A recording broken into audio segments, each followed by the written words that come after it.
With all the talk about interest rates right now, a popular term that a lot of people aren't too familiar with is coming up again, and it's an ARM, or an adjustable rate mortgage. And that is our word of the week. So what is an ARM and how does it fit into the puzzle of qualifying for a loan and what loan to choose with interest rates being so high?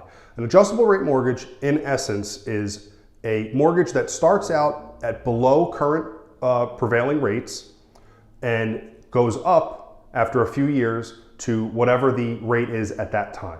So there are different levels. You can do a 5, 7, 10, and there might be other options as well depending on your bank.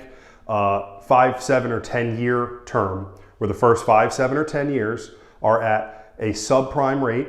So right now, let's say your rate would have been 7.5%. You can get it to almost 2 points less at like 5.8 or so for those first 5 years. Then after that, the rate can adjust every 6 months usually. So it's called a 5-6 ARM.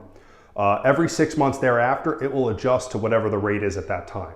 So the reason this tool is coming up is because people don't want to pay 7.5 or 8% interest rates, and I understand that. The problem is if you don't plan on moving in 5, 7, or 10 years, you're going to be stuck with an inflated rate that is constantly changing to whatever the market is dictating. If the market goes down in rates, not a problem.